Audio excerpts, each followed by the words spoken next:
नमस्कार और आज के विश्लेषण में आपका स्वागत है। आज तारीख है 15 सितंबर 2025 और दुनिया भर में भू राजनीति का पहिया काफी तेजी से घूम रहा है। हमारे पास कई विश्वसनीय स्रोतों से जानकारी है और हम हमेशा की तरह कोशिश करेंगे कि इन सब में से सबसे जरूरी और दिलचस्प बातें निकालकर आपके सामने रखें। मकसद साफ है, दुनिया में जो भी हलचल हो रही है उसकी एक स्पष्ट और गहरी समझ देना, बिना किसी लाग लपेट के।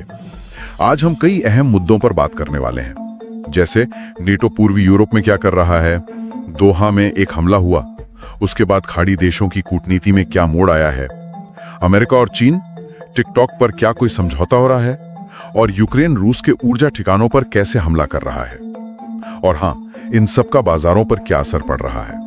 तो तैयार हो जाइए, चलिए एक एक करके इन परतों को खोलते हैं।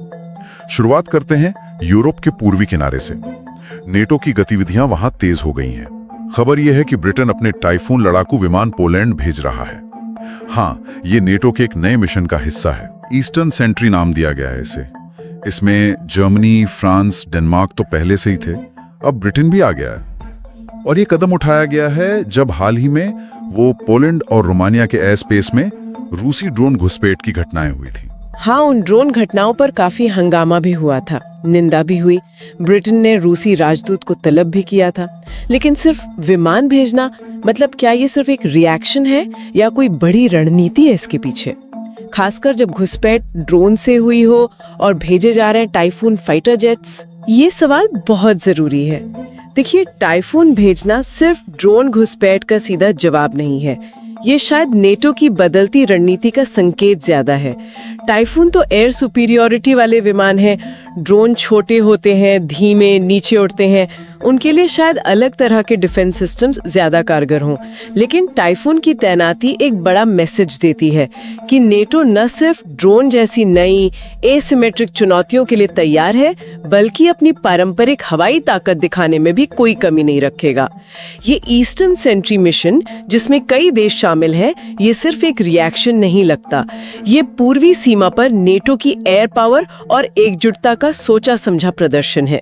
और दिलचस्प बात यह है कि ये सब ठीक तब हो रहा है जब रूस और बेलारूस अपनी मिलिट्री एक्सरसाइज कर रहे हैं, ज़ापद 2025, और कहा जा रहा है कि इस अभ्यास का मकसद ही नेटो के हमले का मुकाबला करना है। क्या ये सिर्फ एक संयोग है?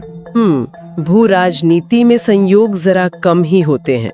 ज़ापद रूस और बेलारूस की एक रेगुलर बड़ी एक्सरसाइज है और इसका नेटो विरोधी पहलू तो हमेशा से रहा है। लेकिन इस बार नेटो की ईस्टर्न सेंटेनियल और ज़ापद 2025 का एक ही समय पर होना, हाँ, ये जरूर तनाव बढ़ाता है। ये एक तरह की मिलिट्री सिग्नलिंग है। नेटो अपनी तैयारी दिखा रहा है, रूस अपनी। और इसी माहौल में देखिए, स्वीडन ने भी अपना रक्षा बजट बढ़ाने का फैसला किया है। स्वीडन वो तो हमेशा न्यूट्रल रहा है। हाँ, ऐतिहासिक रूप से। पर अब वो भी अपनी सुरक्षा को लेकर ज्यादा चिंतित है और खुलकर निवेश कर रहा है। ये दिखाता है कि पूर्वी यूरोप में जो तनाव है वो सिर्फ नेटो और रूस तक सीमित नहीं है। पूरा इलाका अपनी सुरक्षा रणनीति पर दोबारा सोच रहा है। तो कुल मिलाके पूर्वी यूरोप में माहौल गर्म है। नेटो अपनी ताकत दिखा रहा है, खासकर ड्रोन जैसी नई चुनौतियों के सामने, और रूस भी पीछे हटने को तैयार नहीं है। चलिए अब यहाँ से चलते हैं मध्य पूर्व। दोहा में एक हमला हुआ है जिसने खाड़ी क्षेत्र में जैसे भूचाल ला दिया है। जी हाँ, दोहा में एक इजरायली हवाई हमले की खबर आई है, काफी चौंकाने वाली। बताया जा रहा है कि इसमें हमास के वार्ताकार मारे गए हैं और कई दूसरे लोग भी। लेकिन जो बात इसे और भी ज्यादा विस्फोटक बनाती है वो है इस हमले की टाइमिंग। बिल्कुल, खबर यही है कि ये हमला ठीक तब हुआ जब अमेरिका की मध्यस्थता से एक युद्ध विराम समझौता हो ही था, उसे स्वीकार कर लिया गया था। मतलब एक तरफ शांति के बाद दूसरी तरफ वार्ताकारों पर ही हमला। तो जाहिर है इससे कतर और अमेरिका के रिश्तों में भारी तनाव आ गया होगा, क्योंकि अमेरिका ही तो गारंटर था। एकदम सही। और इसका असर फौरन दिखा।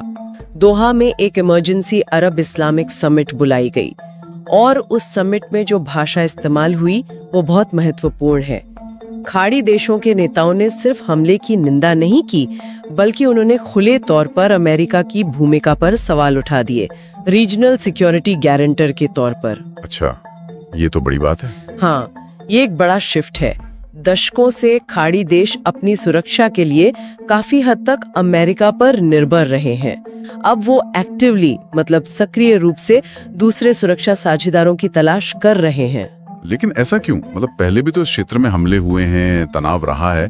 इस बार ऐसा क्या खास था कि अमेरिका की भूमिका पर ही सवाल उठ गए? इसके कई कारण हो सकते हैं। एक तो जैसा आपने कहा, हमले का समय, ये सीधे सीधे अमेरिकी मध्यस्थता और उसकी क्रेडिबिलिटी पर सवाल था।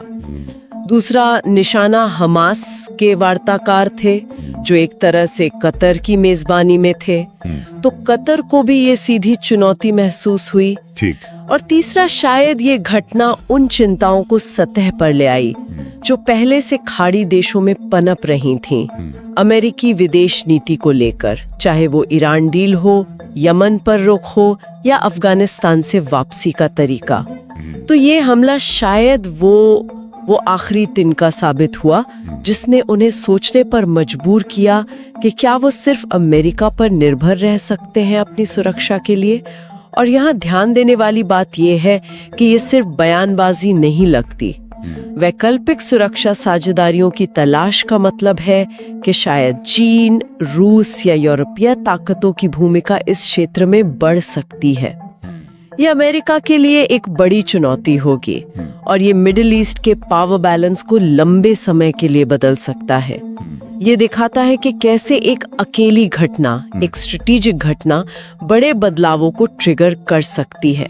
वाकई ये एक अहम मोड़ हो सकता है। चलिए अब थोड़ा दुनिया की दो बड़ी ताकतों पर नजर डालते हैं, अमेरिका और चीन। उनके बीच टिकटॉक को लेकर एक समझौते का ढांचा तैयार होने की खबर है। हाँ, ये मामला भी काफी समय से चल रहा था। नेशनल सिक्योरिटी का हवाला देकर अमेरिका टिकटॉक पर दबाव बना रहा था।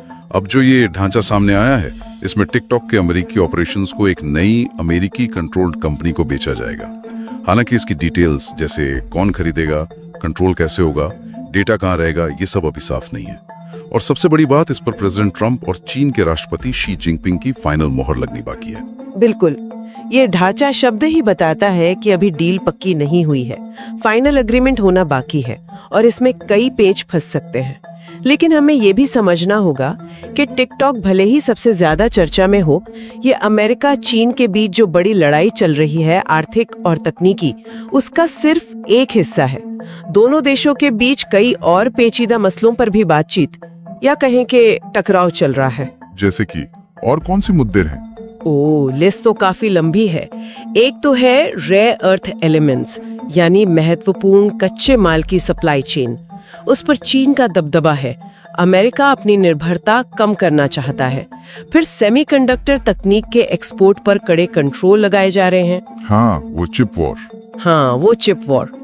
मनी लॉन्ड्रिंग रोकने के नियमों पर भी बहस है। इसके अलावा व्यापार से जुड़े मुद्दे हैं, जैसे एक्सपोर्ट कंट्रोल, जीएमओ यानी जेनेटिकली मॉडिफाइड ऑर्गेनिज्म वाले उत्पादों के नियम, और यहाँ तक कि कंपनियों के डिविडेंड नियमों जैसे छोटे आर्थिक मामलों पर भी तनातनी जारी है। अरे बाप रे, मतलब टिकटॉक तो सिर्फ वो टिप ऑफ द आइसबर्ग है।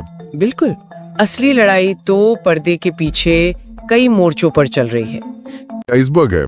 बिल्कुल, असली लड़ाई तो पर्दे के पीछे कई मोर्चों पर चल रही है।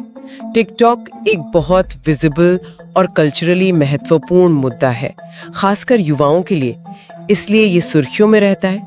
लेकिन रणनीतिक स्तर पर देखें तो शायद सेमीकंडक्टर, एआई और मिनरल्स पर कंट्रोल कहीं ज्यादा अहमियत रखते हैं। टिकटॉक डील अगर हो भी जाती है तो भी ये अमेरिका और चीन के बीच की जो फंडामेंटल राइवलरी है उसे खत्म नहीं करेगी। ये बस इस बड़ी शतरंज की बिसात पर एक चाल होगी। ये समझना जरूरी है कि टिकटॉक सिर्फ एक ऐप नहीं बल्कि जियोपॉलिटिकल रस्साकशी का एक मोहरा है। चलिए अब थोड़ा और पूरब की ओर चलते हैं। यूक्रेन, वहां से खबर है कि यूक्रेन ने रूस के ऊर्जा ठिकानों पर हमले तेज कर दिए हैं। जी, यूक्रेन ने रूस के प्रिमोर्स्क पोर्ट पर लंबी दूरी के ड्रोन से हमला किया है। प्रिमोर्स्क बाल्टिक सागर में रूस का एक बहुत जरूरी तेल एक्सपोर्ट टर्मिनल है। हमले से एक तेल टैंकर और पंपिंग स्टेशन को नुकसान पहुंचा है, आग भी लगी है। हाँ, प्रिमोर्स्क की अहमियत बहुत ज्यादा है। ये पोर्ट सालाना करीब 60 मिलियन टन तेल हैंडल करता है। ये रूसी अर्थव्यवस्था के लिए रेवेन्यू का एक बहुत बड़ा सोर्स है। इस तरह के हमले भले ही वो कुछ समय के लिए ही ऑपरेशन रोकें, रूस को बड़ा आर्थिक नुकसान पहुंचा सकते हैं। एक अनुमान है कि प्रिमोर्स्क जैसे पोर्ट पर रुकावट से रूस को हर दिन $40 मिलियन से ज्यादा का नुकसान हो सकता है। तो क्या ये यूक्रेन की रणनीति में बदलाव है? पहले हम सुनते थे कि वो फ्रंट लाइन पर लड़ रहे हैं, अब वो रूस के अंदरूनी आर्थिक ठिकानों को निशाना बना रहे हैं। निश्चित रूप से ये रणनीति का एक अहम हिस्सा बनता जा रहा है। यूक्रेन समझ रहा है कि रूस की वॉर मशीन को चलाने के लिए पैसा चाहिए और इसका बड़ा हिस्सा ऊर्जा निर्यात से आता है। इसलिए रूस की तेल रिफाइनरियों, बंदरगाहों, स्टोरेज फैसिलिटीज पर हमला करके यूक्रेन सीधे सीधे रूस की कमाई पर चोट कर रहा है। ये सिर्फ मिलिट्री स्ट्रैटेजी नहीं, ये इकोनॉमिक वॉरफेयर भी है। और लंबी दूरी के ड्रोनों का इस्तेमाल ये भी दिखाता है कि यूक्रेन अब रूस के काफी अंदर तक मार करने की क्षमता विकसित कर चुका है या कर रही है। इसका ग्लोबल असर क्या हो सकता है? क्या इससे तेल की कीमतें बढ़ेंगी? ये थोड़ा मुश्किल सवाल है। वैसे तो रूस जैसे बड़े एक्सपोर्टर की सप्लाई में रुकावट से कीमतें बढ़नी चाहिए और हमने देखा भी है कि ऐसी घटनाओं के बाद कीमतों में थोड़ा उछाल आता है। लेकिन बाजार कई और चीजों पर भी निर्भर करता है। ग्लोबल डिमांड कितनी है, दूसरे प्रोड्यूसर कितना उत्पादन कर रहे हैं, ओवरऑल जियोपॉलिटिकल रिस्क कैसा है। दिलचस्प बात यह है कि इन हमलों और बढ़ती अनिश्चितता के बावजूद हालिया रिपोर्ट्स के मुताबिक ओपेक ने फिलहाल तेल उत्पादन बढ़ाने के अपने अनुमानों को नहीं बदला है। अच्छा, हाँ, शायद वो मानते हैं कि रुकावटें टेम्पररी हैं या बाजार में सप्लाई काफी है। लेकिन अगर ऐसे हमले बढ़ते हैं और ज्यादा असरदार होते हैं तो हाँ, ग्लोबल एनर्जी मार्केट्स पर इसका बड़ा असर पड़ना तय है। ये दिखाता है कि युद्ध अब सिर्फ लड़ाई के मैदान तक सीमित नहीं, वो ग्लोबल इकोनॉमी की धमनियों यानी एनर्जी फ्लो को सीधे तौर पर प्रभावित कर रहा है। तो यूक्रेन युद्ध का असर अब सिर्फ युद्ध क्षेत्र तक नहीं रहा, ये हमारी अर्थव्यवस्था और ऊर्जा सुरक्षा से सीधा जुड़ गया है। और जाहिर है इन सभी तनावों का असर फाइनेंशियल मार्केट्स पर भी पड़ना ही था। बिल्कुल, जैसा हमने मिडिल ईस्ट की बात करते हुए कहा, दोहा हमले का असर खाड़ी के शेयर बाजारों पर तुरंत दिखा। सऊदी अरेबिया, यूएई और कतर के मेन स्टॉक इंडेक्स नीचे गिरे। ये गिरावट सिर्फ आंकड़ी नहीं है, ये इन्वेस्टर्स की चिंता को दिखाती है। जब किसी इलाके में जियोपॉलिटिकल अस्थिरता बढ़ती है, टकराव का खतरा बढ़ता है, तो निवेशक घबराते हैं, वो रिस्क लेने से बचते हैं, अपना पैसा सेफ जगह लगाना चाहते हैं। भले ही दोहा हमले के बाद कच्चे तेल की कीमतें थोड़ी बढ़ी क्योंकि सप्लाई रुकने का डर था, हाँ। लेकिन शेयर बाजारों का गिरना ये दिखाता है कि निवेशकों को उस इलाके की ओवरऑल स्टेबिलिटी और इकोनॉमिक फ्यूचर को लेकर ज्यादा गहरी चिंता है।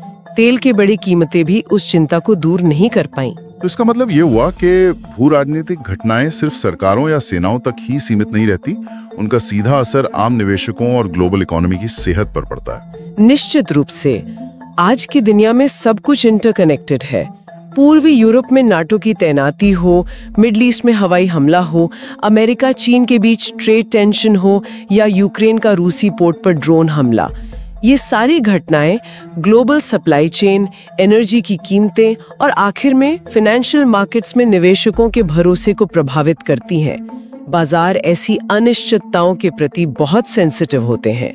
ये गिरावट उसी का सबूत है। ठीक है, तो हमने आज कई महत्वपूर्ण घटनाक्रमों पर काफी विस्तार से बात की। चलिए एक बार मुख्य बातों को फिर से देख लेते हैं। हमने देखा कि नाटो पूर्वी यूरोप में अपनी तैयारी बढ़ा रहा है, खासकर ड्रोन जैसे नए खतरों के जवाब में। रूस भी पीछे नहीं है। मध्य पूर्व में दोहा हमले ने एक बड़ा कूटनीतिक संकट खड़ा किया है। खाड़ी देश अमेरिका की भूमिका पर सवाल उठा रहे हैं, शायद नए साथी ढूंढ रहे हैं। अमेरिका और चीन के बीच टिकटॉक पर एक ढांचा बना है, लेकिन उनके बीच तकनीक, व्यापार, कच्चे माल पर बड़ा तनाव जारी है। यूक्रेन अब युद्ध को रूस के आर्थिक ठिकानों, खासकर एनर्जी इंफ्रास्ट्रक्चर तक ले जा रहा है। इसका असर ग्लोबल एनर्जी मार्केट पर पड़ सकता है और इन सभी तनावों का असर हमने खाड़ी देशों के शेयर बाजारों में गिरावट के रूप में देखा। हाँ, अगर इन सब अलग अलग धागों को जोड़कर देखें तो एक बड़ी तस्वीर उभरती है। ये सिर्फ कुछ अलग थलग घटनाएं नहीं हैं, ये गहरे जियोपॉलिटिकल बदलावों के संकेत हैं। हम देख रहे हैं कि पुराने गठबंधन दबाव में है, नई समीकरण बन सकते हैं। इकोनॉमिक टूल्स का इस्तेमाल हथियार की तरह हो रहा है, चाहे वो प्रतिबंध हो या एनर्जी ठिकानों पर हमले। और संघर्ष का असर अब लोकल नहीं रहा, वो global systems, energy, finance, tech पर तुरंत और सीधे पड़ रहा है।